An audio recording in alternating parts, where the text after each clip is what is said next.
Delhi traffic ఏమో joke కాదు, గంటలు గంటలు అయిపోద్ది ఒక్కోసారి.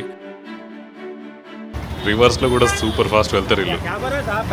ఇప్పుడే టోక్యోలో ల్యాండ్ అయ్యాము. ఇమిగ్రేషన్ లైన్ చూడండి. మన కంట్రీలో నేను ఎక్స్టెన్సివ్గా తిరిగింది లేదు ఎక్కువ. ఇదే పన్నా ఇంకా నాన్ స్టాప్ తినడమే. నమస్తే, వెల్కమ్ బ్యాక్. ఇప్పుడు నేను హైదరాబాద్లో ఉన్నాను. నేను పుట్టింది, మ్యాక్సిమం చదువుకుంది అన్నీ ఇక్కడే అనమాట. ఈ వీడియో చాలా క్యాజువల్. అలానే ఈ వీక్లో నేను జపాన్ కంట్రీలోని టోక్యోకి వెళ్తున్నాను. వీడియో కంప్లీట్గా చూడండి.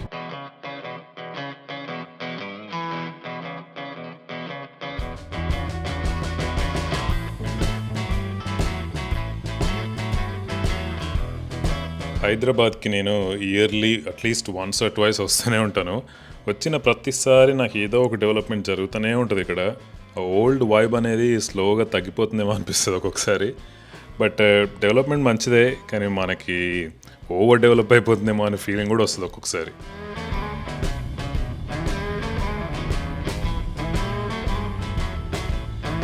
మన కంట్రీలో నేను ఎక్స్టెన్సివ్గా తిరిగింది లేదు ఎక్కువ. బట్ తిరిగిన వాటిలో చూస్తే హైదరాబాద్ లైఫ్ స్టైల్ వచ్చేసి చాలా చిల్ ఉంటుంది. వేరే స్టేట్స్లో నాకు తెలిసిన ఫ్రెండ్స్ కూడా వాళ్ళ సిటీస్ ఇంకా వాళ్ళ స్టేట్స్ కంటే ఇక్కడ ఉండి జాబ్ చేయడానికి ఇష్టపడతారు. అసలు మనకి ఆ వైబ్ అయితే చాలా బాగుంటుంది ఇక్కడ. ఇంకోటి, మనకి హైదరాబాద్లో కొన్ని ఇయర్స్ బ్యాక్ చూసుకుంటే చిన్న స్ట్రీట్ ఫుడ్ స్పాట్స్ లేకపోతే లోకల్స్ హోటల్స్ మాత్రమే పాపులర్గా అనిపించేవి. బట్ ఇప్పుడు ఇంటర్నెట్, ఈ సోషల్ మీడియా వల్ల అసలు ఒక ఫుడ్ రెవల్యూషన్ వచ్చిందేమో అనిపిస్తుంది నాకు. ఈ మోడర్న్ క్యాఫేస్ కానీ లేకపోతే ఇట్లా ఫైన్ డైనింగ్స్ అయితే చాలా ఉన్నాయి మన సిటీలో ఇప్పుడు.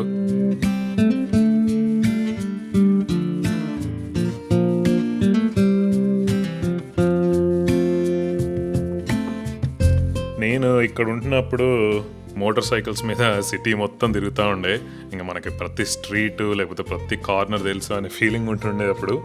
బట్ ఇప్పుడైతే ఎక్కడికి వెళ్ళాలన్నా సరే గూగుల్ మ్యాప్ పెట్టుకోవాల్సి వస్తుంది.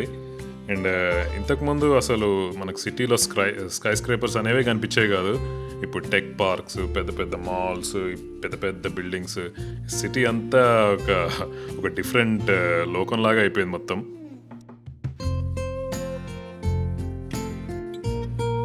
వేరే కంట్రీస్లో పానీపూరి స్టాల్స్ చూస్తూనే ఉంటాం మనం. ఒక ప్లేట్కి వచ్చేసి $10 ఎంత ఉంటుంది. ఇంకా ఇండియాకి వచ్చినప్పుడైతే ఇదే పన్నా ఇంకా నాన్ స్టాప్ తినడమే.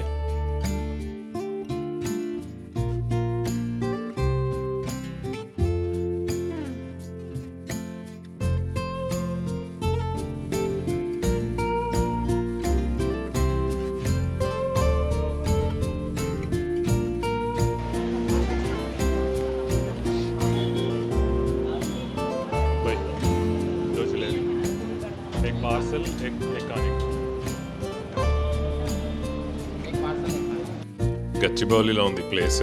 ఒకటే స్టాప్ దగ్గర అన్నీ ఉన్నాయి. సమోసా చాట్ ఉంది, పానీపూరి, ఇగో ఇక్కడ జిలేబీ కూడా ఉన్నాయి. కంట్రీ వదిలి వెళ్ళిపోయే ముందు మ్యాక్సిమం తినాల్సిన స్ట్రీట్ ఫుడ్ అంతా తినేద్దామని చెప్పేసి ఫుల్గా తిన్నా ఇవాళ. నేను హైదరాబాద్ ఎప్పుడు వచ్చినా సరే తప్పకుండా ఒక్కసారి నా చార్మినార్ సైడ్ వస్తాను నేను.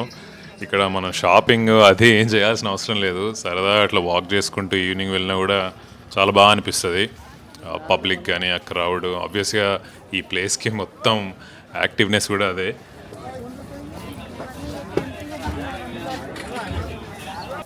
అండ్ మీలో చాలామందికి తెలిసిందే, తెలియని వాళ్ళ కోసం చెప్తున్నాను. ఈ చార్మినార్ వచ్చేసి 1591లో మొహమ్మద్ కులీ కుతుబ్ షా కట్టించారనమాట. ఇదంతా మనం చిన్నప్పుడు స్కూల్ బుక్స్లో కూడా చదువుకున్నాం. ఈ చార్మినార్ అంటే అర్థం వచ్చేసి చార్ ప్లస్ మినార్ అంటే 4 టవర్స్ అని చెప్పేసి. ఒక్కొక్క టవర్ వచ్చేసి 56 మీటర్స్ హైట్లో ఉంటుంది. అండ్ దీని చుట్టూ ఇక్కడ మనకి లాడ్ బజార్ ఉంటుంది ఒక సైడు, ఇంకొక సైడ్ ఏమో మెక్కా మసీద్, అన్నీ పక్క పక్కనే ఉంటాయి అన్నమాట. సెంటర్లో వచ్చేసి ఈ చార్మినార్.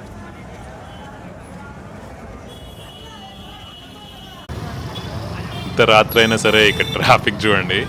ఇక్కడ మనకి హైలైట్ ఏంటంటే ఆటో వాళ్ళకి ఇక్కడ ఒక స్వాగ్ ఉంటుంది. రివర్స్లో కూడా సూపర్ ఫాస్ట్ వెళ్తారు వీళ్ళు.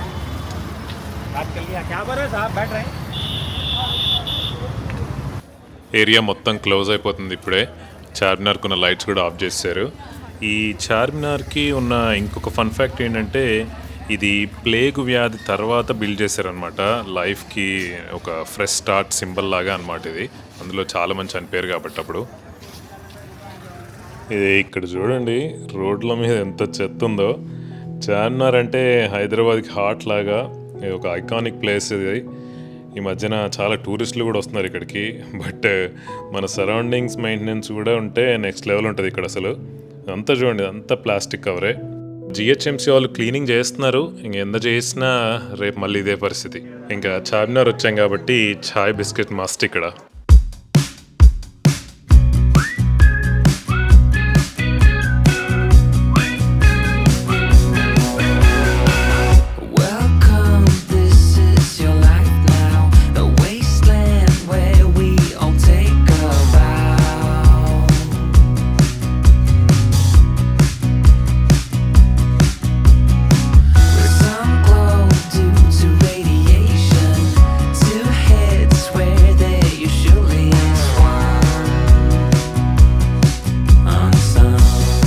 వచ్చేసి కేబీఆర్ పార్క్లో ఉన్నాను.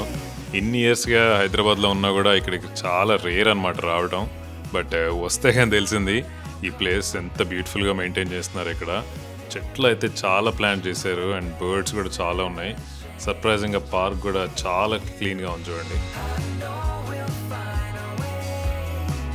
ఈ పికాక్స్ అయితే ఒకటి కాదు రెండు కాదు చాలా ఉన్నాయి ఇక్కడ. ఎక్కడ పడితే అక్కడ తిరుగుతున్నాయి. అండ్ మనకి ఈ పార్క్లో నడుస్తూ ఉంటే అసలు ఇది సిటీ మధ్యలో ఉందన్న విషయం మర్చిపోతాం మనం.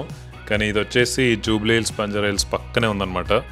ఇక్కడ కొన్ని ఇంట్రెస్టింగ్ ఫ్యాక్ట్స్ ఏంటంటే ఈ పార్క్ వచ్చేసి 390 ఎకర్స్లో ఉందంట.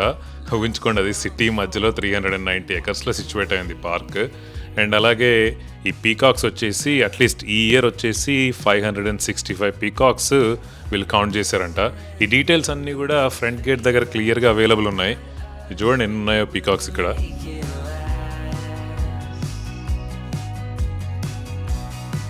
నేను ఆల్మోస్ట్ 2 hours స్పెండ్ చేశాను ఇక్కడ. చాలా బాగుంది. మనకి నేచర్లోకి వెళ్ళాలంటే సిటీ వదిలి ఎక్కడికో వెళ్ళాల్సిన అవసరం లేదు. ఈ పార్క్ వస్తే సరిపోద్ది. అంత బ్యూటిఫుల్గా మెయింటైన్ చేస్తున్నారనమాట ఇక్కడ. హైదరాబాద్లో ఇవాళ నా లాస్ట్ డే. సో బ్రేక్ఫాస్ట్ నుండి డిన్నర్ దాకా ఇష్టం వచ్చినట్టు తినటమే.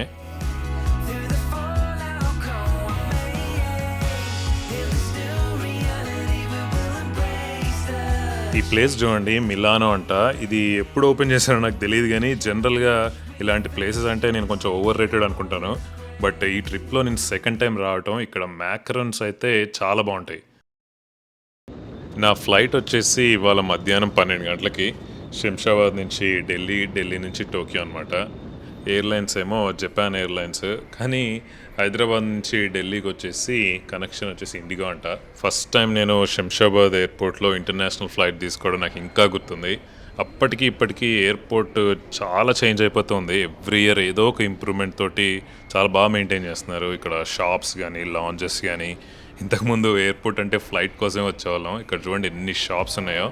రకరకాల డిజైనర్ వేర్స్ కూడా చాలా ఉన్నాయి ఇక్కడ. ఒక మాల్ లాగా అయిపోయింది ఇప్పుడైతే.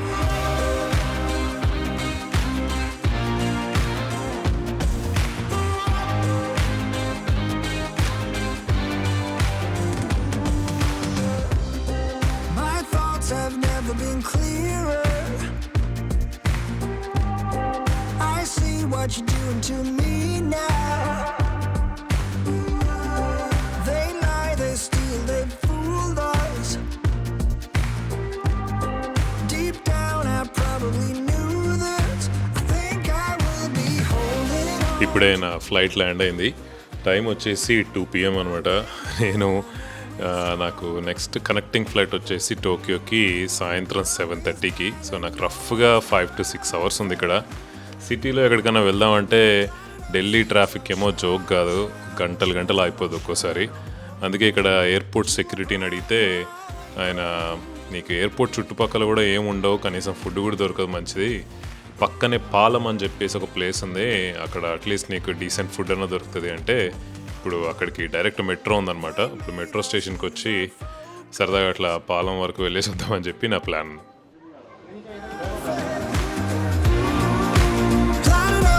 So shallow, shallow, shallow, shallow, but you are bright. white gold.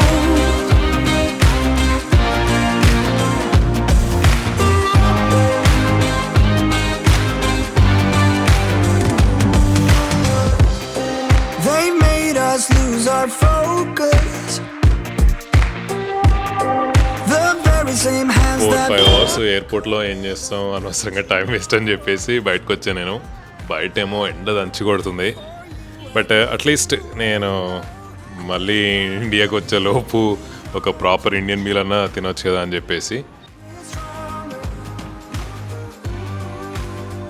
platinum seems so shallow, shallow, shallow, shallow.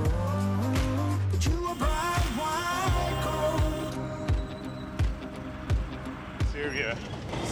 Not worried. Left Find ourselves again.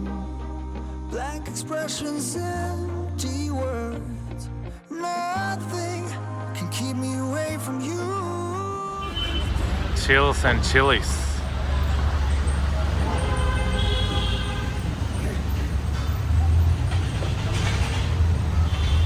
ఒక 1-2 అవర్స్ ఉండి మళ్ళీ ఎయిర్పోర్ట్కి వచ్చేసాను. బయట హ్యూమిడిటీ చాలా ఘోరంగా ఉంది. లక్కీగా నేను నా చెక్ఇన్లో కొన్ని లేయర్స్ ప్యాక్ చేశాను కాబట్టి షర్ట్ కూడా చేంజ్ చేశాను ఇప్పుడే. నేను ఆల్మోస్ట్ అన్ని డీసెంట్ ఎయిర్లైన్స్లో ట్రావెల్ చేశాను. చూద్దాం, జపనీస్ ఎయిర్లైన్స్ ఫస్ట్ టైం ఇది.